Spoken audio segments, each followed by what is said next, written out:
메리 크리스마스.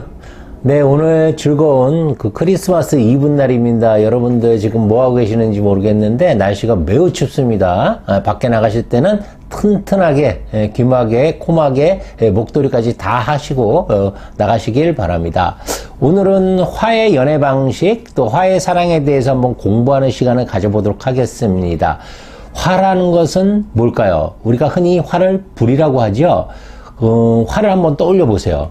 성냥불을 내가 탁 켰어. 요즘에는 이제 성냥이 귀하긴 한데, 뭐 케이크에 불 붙일 때도 성냥불을 탁 켜지 않습니까? 그 순간에 확 하고 불이 커지죠. 그러면 사람들이 순간적으로 그 불에 집중해요. 집중하고 혹하는 그런 마음이 생기거든요. 그래서 불이라는 것은 보여지게 하고, 그리고 뭔가 빠르게, 불 켜지는 것도 순식간에 이렇게 빠르게 이렇게 켜지죠, 불이요. 예, 그래서 모든 것들을 순간적으로 보여지게 하고, 또 빠르게 하는 그런 어떤 특성이 있는 게, 화의 특성이라고 할 수 있어요. 그러다 보니까 화의 사랑도 좀 그러한 경향이 있어. 뭔가 한 번에 많은 것들을 보여주고, 한 번에 많은 것들을 설명하려고 하는 그런 경향이 나옵니다. 그래서 그 장점은, 물론 장점도 굉장히 커요. 한 번에 상대를 나한테 집중시키게 하고, 그 다음에 한 번에 내 마음을 상대에게 전달할 수 있거나, 또 상대가 나를 판단하고 나를 초이스할 수 있게 어떤 선택의 폭을 넓혀준다는 의미에서는 장점이 될 수 분명히 있습니다. 그런데 문제는 뭐냐면, 이렇게 한 번에 많이 보여주다 보면, 보여주는 것에 또 집중하다 보면 정작 보이지 않는 소중한 것들을 놓칠 수 있다는 점이 굉장히 아쉬운 부분이라고 할 수 있어요. 자, 그럼 사주에서의 화는 무엇이 있는지 먼저 살펴보고 이제 계속 이어가겠습니다. 우선 천간에는 병화와 정화가 있고요. 또 지지에는 사화와 오화가 있어요. 그래서 내 사주에 이렇게 4개의 글자가 있다라고 하면, 아, 나한테는 화의 특성이 있겠구나, 이렇게 생각하시면 되고요. 특히 내 일간이 화이거나 내가 태어난 때가 이제 여름철, 즉 4월이나 5월이라고 그러면 그런 특성이 더 강하게 나타날 수 있어요. 그리고 이제 우리가 흔히 지장간이라고 하는데, 내 원국에 이런 화는 없지만 지장간에 숨겨져 있는 화도 있거든요. 그런 화도 굉장히 더 강한 그 화의 특성이 나올 수 있어요. 집중하고 내가 주도하려고 하고, 또 내가 소유하려고 하는 그런 어떤 빨리 성과를 보려고 하는 그런 특성들이 나올 수 있기 때문에, 꼭 내 사주에 화가 없더라도 지장간에 숨겨져 있다라고 하면 그런 특성이 나올 수 있다는 점도 꼭 기억해 주시고요. 또 이거는 단독 화의 특성만 얘기하는 것이지, 다른 오행이 만약 또 개입되어 있다고 하면 그런 특성들은 또 별도로 나오게 되니까, 우선 화가 무엇인지 거기에만 초점을 맞춰서 들으시면 될 것 같습니다. 자, 그러면 화는 어떤 식으로 연애를 하는지, 어떻게 사랑을 하는지, 그 연애 방식에 대해서 지금부터 알아보겠습니다. 화는 아까 말씀드렸지만 제일 장점은 뭐냐면, 자기 자신을 잘 표현하고 잘 드러나게 해서 상대로 하여금 나한테 집중하게 만들고 나한테 혹하게 만들고, 그래서 좋은 선택을 유도할 수 있다는 점은 굉장히 큰 장점이라고 아까 말씀을 드렸습니다. 그렇다고 하면 단점은 무엇일까요?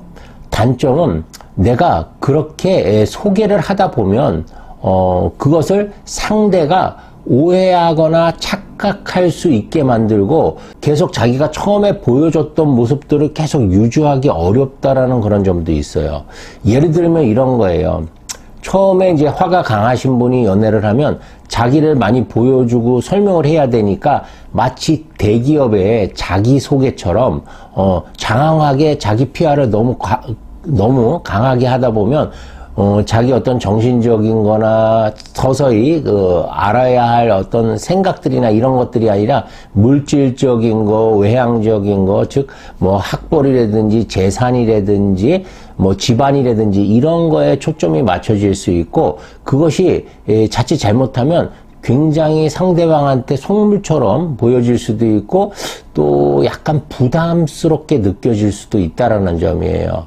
예를 들면 우리가 처음 만났는데 처음 만나자마자 정말 아주 고급진 뭐 레스토랑이나 근사한 뭐 이벤트를 해준다든지 처음부터 뭔가 좀 과하게 좀 비용을 지출하고 보여주는 거에 너무 치중하다 보면 상대는 혹할 수는 있어요. 왜냐면 처음 만나서 비싼 데 가서 비싼 거 먹고 좋은 차 타고 그러면 기본적으로 사람이기 때문에 혹할 수는 있거든요. 그런데 그런 것들이 계속 유지될 수 있느냐의 문제가 일단은 발생을 하고, 그 다음에 상대가 저 사람 저렇게 돈도 많고 능력도 많고 자기가 저렇게 잘났다고 하는데 나한테 이 정도는 해줄 수 있지 않을까? 뭐 이런 또 착각이나 기대 같은 것들이 생길 수 있어. 그런데 대부분 그런 것들이 대부분 이제 시간이 감으로써 이렇게 충족이 되지 않을 때는 이제 그게 실망으로 이어지고 다툼으로 이어질 가능성이 굉장히 커지거든요. 예를 들면 이런 거예요. 우리 신문기사에 가끔 보면 유명 연예인이 뭐 돈 많은 부자나 뭐 준재벌하고 결혼했다는 그런 소식들 많이 들려오잖아요. 근데 막상 그렇게 결혼하고 나서 몇 년, 1년도 채 지나지 않아서 이혼했다, 파혼했다, 그리고 또 그 사람이 알고 보니까 뭐 집이 20채인지 알고 보니까 근저당이 전부 다 90% 이상 잡혀져 있다, 뭐 이래갖고 속빈 강정이야. 알고 보니까 비투성이고 뭐 이래갖고 결국은 실망하고 이혼하는 경우도 되게 많거든요. 그러니까 이 보여주는 거 자체 또 자기를 집중시키는 것 자체는 어느 정도의 PR 자체는 긍정적으로 작용할 수 있지만 그것이 너무 지나칠 때는 상대방에게 오히려 반감을 주고 실망시키고 헤어짐의 이유가 될 수 있다는 점을 꼭 기억해 주셔야 돼요. 네, 요즘에 그 TV에서 그 소개팅 프로그램들이 되게 많은데요. 그 중에서 제가 이제 즐겨보는 나는 솔로라는 그런 프로그램이 있어요. 거기 보면 남자 6, 여자 6 이렇게 그 12명이 5일간 서로 만나서 서로 알아가는 시간을 갖고 그 다음에 그 중에서 이제 자기하고 제일 잘 맞는 사람을 선택하는 그런 프로그램이에요. 사실 남녀가 만나서 서로 알아보는데 5일이라는 시간은 굉장히 짧거든요. 그러니까 이렇게 짧은 걸로 봐서 짧기 때문에 뭔가 사람들이 자꾸 오버페이스를 하는 경향이 있어요. 그러니까 자기 자신을 빨리 보여주고 매력을 빨리 어필해서 내가 좋아하는 상대를 딱 집어갖고 짝을 만들고 싶은 또 경쟁 심리도 있겠죠. 또 여러 사람들이 있으니까 괜찮은 사람이 한 사람이 있으면 여러 사람이 그 사람을 이제 선호를 하면 막 아주 불꽃 튀기는 그런 경쟁들이 생기는데 거기 보면 이제 주로 어떤 사람들은 좀 조용하게 자기를 서서히 알려가면서 나머지는 좀 여백으로 남겨두고 신비주의로 가려는 그런 경향들이 있거든요. 사람은 오히려 절대 다 알 수가 없어. 잠 한숨도 안 자고 계속 떠들고 얘기를 하고 소개를 시켜도 절대 몰라요. 5일 동안은. 5년이 지나도 모르는 경우가 태반인데 5일 동안 어떻게 알겠어. 그러니까 그거를 나를 다 보여주겠다는 그 생각 자체가 잘못된 거야. 그것은 서로 뭔가 이렇게 호감이 있다라고 하면 천천히 알아가는 시간을 가져가면 되거든. 그런데 그렇지 못하고 우리 속된 말로 설레발이를 쳐. 너무 자기를 과장해서 드러내려고 하고 나 집 몇 개 있고 차도 뭐 외제차 타고 집은 뭐 강남에 있고 뭐 학교는 어디 나왔고 연봉이 얼만데 뭐 그 외에도 부모님한테 재산이 많고 이런 외적인 거에 대해서 계속 어필하고 PR을 하는 경우가 있거든. 근데 대부분 그런 사람들이 안 돼요. 될 것 같은데 안 돼. 물론 이제 그런 목적으로 만난다라고 하면 모를까? 대부분은 뭐냐면 내가 그래도 좋아하고 존경할 수 있는 부분이 있고 또 내가 배울 점이 있고 느낌이 좋고 그래서 서로 알아가는 그런 어떤 여백이 있는 그런 관계를 선호하는 거거든. 기본적으로 인간이라는 것은. 그리고 너무 또 이렇게 잘난 척을 하면 뭔가 이렇게 부담스럽고 자꾸 거리감이 느껴질 수밖에 없어. 그러기 때문에 진짜 막 나는 솔로 보면서도 저런 점은 되게 아쉽다. 왜냐면 거기 모카토금수의 사랑이 다 보이는데 대부분 화해 사랑이 제일 강한 것 같아요. 그러니까 자기를 노출하고 PR하려는 그런 성향이 너무 강한 거야. 연애는요, 대기업 면접이 아니야. 그냥 한 번에 모든 걸 다 보여주고 빨리 판단하는 게 아니라고. 마라톤이야, 마라톤. 봄, 여름, 가을, 겨울을 다 지내서, 이거 갈 만큼 이거 가고, 이거 갈수록 서로 편안해지고, 서로 알아갈수록 더 깊어지고, 그 된장맛 같은 게 그게 진짜 사랑이거든. 근데 무슨 인스턴트 식품처럼, 컵라면처럼 금방금방 물 붓자마자 바로 끓여서 먹으려고 하니까 문제가 생기는 거예요. 응? 그래서 이제 그 나는 솔로에서도 대부분 이렇게 좀 잘 된다라는 커플들 보면 그냥 얌전해. 그냥 물 흐르듯이 흘러가는 사람들이 주로 잘 된다. 이렇게 볼 수 있습니다. 그래서 화는 그런 장점이 있죠. 화의 가장 큰 장점은 뭐냐면 낮이라는 게 그렇잖아요. 여름이라는 시간이라는 게 그렇잖아요. 뭔가 빨리 내가 행동하면 빨리 그런 어떤 성과들이 보여지는 거거든요. 눈에 잘 보인다는 것은 그만큼 뭔가 이렇게 명확하게 결론이 나오기를 원한다는 것도 돼요. 그래서 속도감이 굉장히 빠른 것은 어떻게 보면 장점일 수도 있지만 또 그것이 상대가 안 맞을 경우, 상대와 속도감이 같이 맞다. 똑같이 불덩어리다 그러면 같이 버닝러브 하면 돼. 그냥 확 불타오르면 된다고. 근데 상대는 굉장한 시간을 가져야 돼. 금수가 보통 그렇겠지. 그런 어떤 시간이 필요한 그런 사람들한테 스킨십 같은 것도 문제가 크게 될 수 있는 거예요. 화는 세 번만 만나면 이미 내 거야. 내 마누라야. 이렇게 생각한단 말이야. 뭔가 내가 이 사람한테 권리를 가졌다고 생각해. 그런데 상대는 전혀 그럴 생각이 없거든. 응?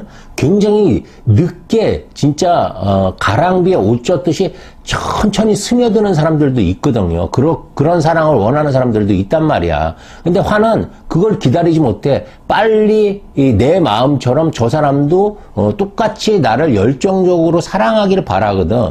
근데 세상에 그렇게 딱 맞는 사람이 어디 있겠어. 물론 그래서 궁합도 보는 거예요. 궁합도 보는 건데 대부분 그 속도 차이 때문에 사랑에 실패하는 것이 바로 화의 사랑이라고 할 수 있고 화의 연애 방식이라고 할 수 있어요. 그래서 뭐 유행가 가사처럼 어제는 사랑을 하고 오늘은 이별을 하고 내일은 뭐 그리움으로 남고 이게 이제 화의 사랑이거든. 그래서 화라는 것은 재로 남는다라는 게 있잖아. 그래서 이번 제 궁합책에서는 화의 사랑을 들불처럼 번지는 사랑이라고 이렇게 얘기를 했어요. 우리가 들불이라는 것은 순식간에 확 번지지만 한번 타고 이렇게 난 자리, 즉 제가 남은 자리로는 불이 다시 돌아올 수 없거든. 응? 그건 뭐냐면 이 화라는 것은 너무 빨리 가기 때문에 제자리로 돌아올 수가 없어. 그것을 다시 이렇게 되도록이기가 굉장히 어렵거든요. 물론 이제 이런 장점은 있어요. 화는 화끈합니다. 열정적이에요. 그래서 누구를 좋아하면 정말 거기에 집중해서 뭔가 올인하는 모습을 보여요. 그래서 상대가 느낄 때 내가 정말 사랑받고 있구나라는 그런 느낌을 받을 수 있어. 왜? 정말 자기한테 모든 안테나를 세우고 집중하니까. 이것도 이제 뭐 양화하고 음화하고 좀 다르긴 하지만 성향이 그냥 화의 보편적인 특성을 보면 한 사람한테 그냥 꽂히는 거거든요. 그리고 그 사람을 위해서 뭐든지 다 해주는 거거든. 근데 이걸 아셔야 돼. 그 일본 애니메이션에 보면 고양이의 보은이라는 그런 애니메이션이 있어요. 어떤 사람이 고양이를 우연히 구해줬거든요. 목숨을 구해줬더니 그 고양이는 고맙다고 맨날 쥐를 잡아다가 그 사람한테 갖다 주는 거야. 그건 사람은 쥐를 원하지 않지. 쥐라는 선물을 원하지 않잖아.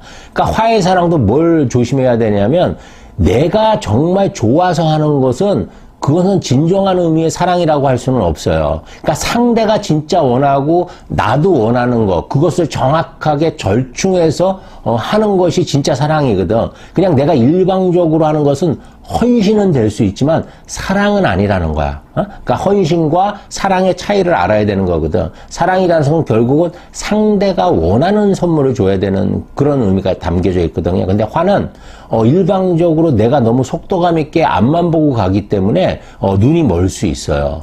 그래서 상대도 내 마음 같거니 하고 모든 것들을 쏟아 부었는데 상대가 속도가 맞지 않을 경우에는 굉장히 실망하거든. 저 여자는 내가 이렇게까지 해줬는데 너 어떻게 그럴 수 있어? 그런 마음이 들 수 있는 거야, 스스로도. 그래서 그거 자기가 해준 거에 대해서 굉장히 허무하게 생각하고, 이제, 돌아가는 길은 쓸쓸할 수 있는 거거든. 그래서 화해 사랑은 무엇보다도 중요한 것이 상대와 보조를 어떻게 맞추는가예요. 그러니까 상대가 내 속도를 따라올 수 있는지를 보면서 뒤를 돌아보고 옆에 사람을 보면서 함께 손을 잡고 걸어가는 자세. 예, 화가 강하신 분들은 그런 점들을 꼭 기억해 주시기 바랍니다. 그리고 화는 모닥불 같아요. 그러니까 모닥불이라는 거는 계속 뭔가 장작이 들어와야지 계속 타오를 수 있잖아. 그런데 장작이 없는 모닥불 한번 떠올려 보세요. 금방 꺼져버리겠죠. 꺼지면 연기만 나고 재만 남는 게 화란 말이야.